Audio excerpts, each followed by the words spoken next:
Senhor esteja convosco. Ele está no meio de nós. Proclamação do Evangelho de Jesus Cristo segundo Lucas. Glória a vós, Senhor.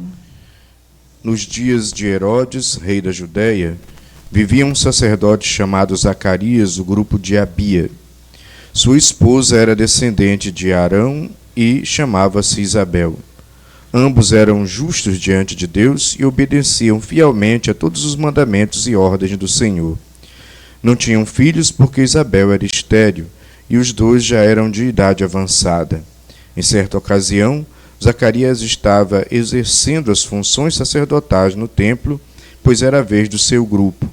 Conforme o costume dos sacerdotes, ele foi sorteado para entrar no santuário e fazer a oferta do incenso. Toda a assembleia do povo estava do lado de fora rezando, enquanto o incenso estava sendo oferecido. Então, apareceu-lhe um anjo do Senhor de pé, à direita do altar do incenso. Ao vê-lo, Zacarias ficou perturbado e o temor apoderou-se dele. Mas o anjo disse: Não tenhais medo, Zacarias, porque Deus ouviu a tua súplica. Tua esposa Isabel vai ter um filho e tu lhe darás o nome de João. Tu ficarás alegre e feliz, e muita gente se alegrará com o nascimento do menino, porque ele vai ser grande diante do Senhor. Não beberá vinho nem bebida fermentada, e desde o ventre materno ficará repleto do Espírito Santo. Ele reconduzirá muitos do povo de Israel ao Senhor seu Deus, e há de caminhar à frente deles com o espírito e poder de Elias, a fim de converter os corações dos pais aos filhos e os rebeldes à sabedoria dos justos, preparando para o Senhor um povo disposto. Então Zacarias perguntou ao anjo: Como terei certeza disto? Sou velho e minha mulher é de idade avançada. O anjo respondeu-lhe: Eu sou Gabriel, estou sempre na presença de Deus e fui enviado para dar-te esta boa notícia. Eis ficarás mudo e não poderás falar, até o dia em que essas coisas acontecerem, porque tu não acreditastes em minhas palavras, que hão de cumprir-se no tempo certo. O povo estava esperando Zacarias e admirava-se com sua demora no santuário. Quando saiu, não podia falar-lhes, e compreenderam que ele tinha tido uma visão no santuário. Zacarias falava de sinais falava por sinais e continuava mudo. Depois que terminou os dias de serviço no santuário, Zacarias voltou para casa. Algum tempo depois, sua esposa Isabel ficou grávida e escondeu-se durante 5 meses. Ela dizia: Eis que o Senhor fez por mim nos dias em que se dignou tirar-me da humilhação pública. Palavra da salvação. Glória a vós, Senhor. Então, meus irmãos, minhas irmãs, vamos entender um pouquinho o contexto bíblico, a própria cultura judaica desse evangelho que acabou de ser proclamado. Por que Zacarias fica assustado com a visão do anjo? Porque na Bíblia, o anjo, ele é o mensageiro de Deus. Ele é o executor no mundo espiritual do desígnio de Deus. Então, eles têm plena consciência de que ver um anjo é estar na presença do próprio Deus, porque o anjo é o executor da vontade de Deus. Por isso ele fica com medo, não se sente digno. Depois, Zacarias, diz o texto, junto com Isabel, eram considerados justos, ou seja, eram um homem e uma mulher, um casal que se esforçava para fazer a vontade de Deus, para viver a vontade de Deus. Isso é ser justo na Bíblia.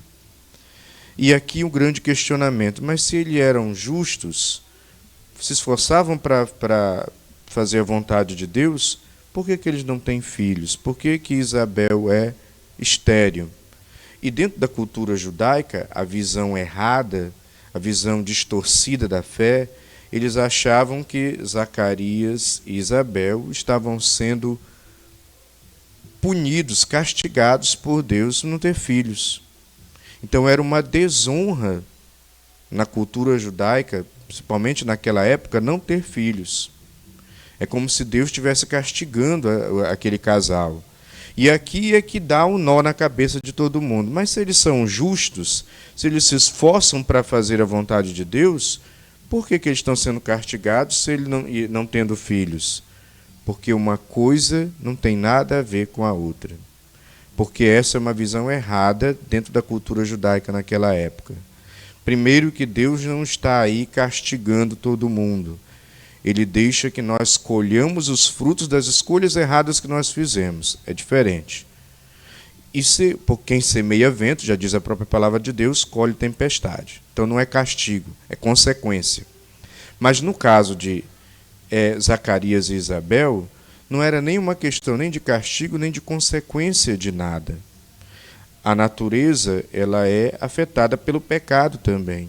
O nosso biológico, a biologia, por isso adoecemos. Então também o nosso biológico falha. E no caso, Isabel era estéril. Não tem nada a ver com um castigo de Deus, com Deus que está punindo algum pecado que eles cometeram, ou que os antepassados cometeram. Infelizmente, Isabel sofria de esterilidade. Isso não é castigo. Então, às vezes também na nossa vida, a gente se esforça para fazer a vontade de Deus e tem coisa que não dá certo. Isso não é castigo. Na nossa vida, a gente é temente a Deus, mas às vezes tem coisas que dão errado. Não é porque você cometeu um pecado cabeludo e agora Deus está me punindo. Na vida, no mundo, na realidade que nós estamos, nos limites que nós temos, tem coisas que vão dar certo, tem coisas que vão dar errado. E o que dá errado não é porque Deus não quer ou não é porque Deus está castigando. É porque o mundo, afetado pelo pecado, é assim. As coisas na vida dão errado, a gente tem que aceitar. Só porque eu sou de Deus, como Zacarias e Isabel, agora tudo tem que dar certo na minha vida. Não. Por que não? Porque diz a palavra de Deus que o sol brilha para justos e injustos. Inclusive, o próprio Jesus no Evangelho, quando fala da construção, usa aquela parábola da imagem da construção, que é construída na areia e na rocha firme que é ele. Mas veja bem, quando ele faz essa comparação, ele fala que também vieram os ventos, vieram as tempestades, e deram contra aquela construção. A construção que estava na rocha firme ficou em pé, mas ela sofreu vento e tempestade. A construção, da mesma maneira que estava na areia, vieram os ventos, vieram as tempestades, mas ela caiu, porque estava alicerçada nos princípios errados, nos fundamentos errados. Então, vento, tempestade, problema, dificuldade, coisas que dão errado, coisas que não saem como nós gostaríamos, acontece para todo mundo, independente de ter fé ou não ter fé, independente de rezar ou não rezar, independente de praticar a fé ou não praticar. Mas qual é a diferença então, Frei? Então eu vou virar um ateu, porque já que o problema a minha fé não vai me ajudar a colocar um escudo, uma redoma para que não aconteça nada comigo. Só que o próprio Evangelho lembra disso, né? O Evangelho lembra que aquele que está alicerçado na rocha firme, esse vem os ventos, vem as dificuldades, ele é atingido pelos problemas, as coisas dão errado, mas como o alicerce dele foi construído em Deus, no ensinamento de Deus, na vivência da fé, ele não cai. Ele se sustenta, ele fica em pé. Ou seja, Deus de fato é a fortaleza, é o sustento, é o auxílio, é o socorro, ajuda a superar dificuldades. Ele não entra em desespero. Então, Zacarias e Isabel tinham esse problema da esterilidade dela. Não era castigo de Deus. Todos na humanidade estão sujeitos a ter um problema parecido. Eles tinham um problema.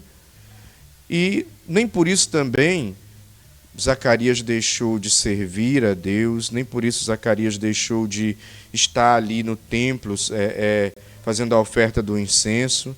Que ele poderia dizer assim, já estou desgraçado mesmo, né? Não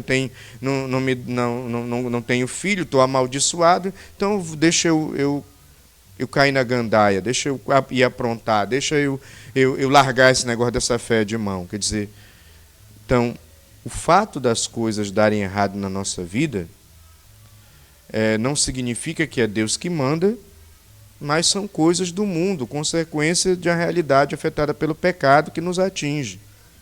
E às vezes até consequência de escolhas erradas que nós fazemos. E outras vezes a gente não tem nada a ver com o problema, o pecado do outro nos atinge. Acontece. É para se desesperar? É para desanimar? Não. É para, como Zacarias e Isabel, permanecer firme na fé. E a permanência e a fidelidade deles, inclusive, teve a recompensa, que foi exatamente o milagre do anjo que disse que ela iria conceber, mesmo sendo estéril. Então, Deus realiza seus milagres na nossa vida. Não precisam ser coisas extraordinárias, como a estéril, que não podia ter filhos, agora tem. Isso foi algo extraordinário. Mas também, se você for olhar, quantas coisas Deus já tem realizado na sua vida. Esse ano de 2023, se você for fazer uma revisão, quanto Deus tem agido na sua vida, o quanto Ele te livrou de problemas, o quanto Ele te ajudou a superar problemas, o quanto Ele te fortaleceu em certas dificuldades, o quanto Ele te deu a calma necessária diante de situações que até poderiam ser desesperadoras, o quanto Ele consolou o teu coração em certas situações, o quanto Ele, através da oração, através de cada missa, através da sua palavra, orientou a tua vida. Então é importante que nessa última missa, na comunidade Paz e Misericórdia, cada membro da comunidade, cada pessoa aqui presente, faça essa revisão de vida nesse sentido, nessa perspectiva positiva, olhando que Deus, que foi a minha rocha firme, me ajudou a superar os obstáculos, ao invés de se lamentar dos obstáculos. Porque aqui tem uma visão, é fundamental ter uma visão assim. Porque quando eu me lamento, eu me coloco para baixo. Quando eu me lamento, eu não progrido. Quando eu me lamento, eu caio no pessimismo. E daí não se tira nada de bom. Mas quando eu, mesmo com as dificuldades da vida, eu percebo a ação de Deus me ajudando a superar. E percebo que cada dificuldade também, se eu soube ter a cabeça no lugar, elas também me ajudaram a amadurecer, a crescer. E Deus sendo meu auxílio, a minha rocha firme.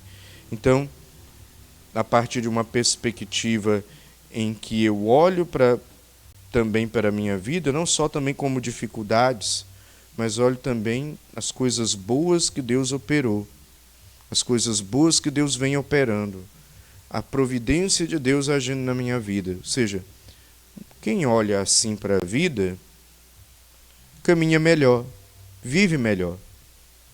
Porque você já imaginou uma pessoa que só vive reclamando, só vive se lamentando, só vive vendo coisa negativa?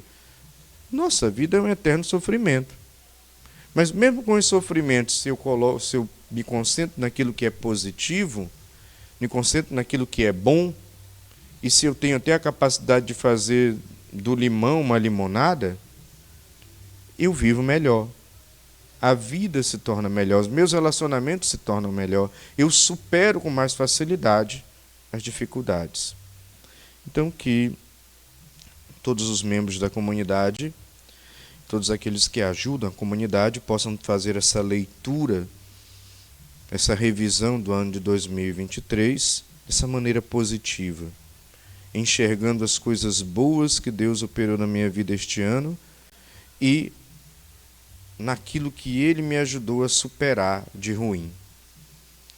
E, claro, tendo essa visão, sempre na perspectiva de que Deus é nosso auxílio, Deus é nosso socorro, e à medida em que eu supero os obstáculos, eu também vou me preparando para a eternidade. Eu também vou amadurecendo como pessoa, vou amadurecendo os meus relacionamentos, vou amadurecendo a minha vida de fé. Então, que a comunidade possa cada vez mais amadurecer nesse sentido, enxergando sempre aquilo que há de bom, enxergando sempre o bem que Deus leva a comunidade a realizar e o bem que Deus realiza dentro da própria comunidade e na vida de cada um. Louvado seja nosso Senhor Jesus Cristo. Dirijamos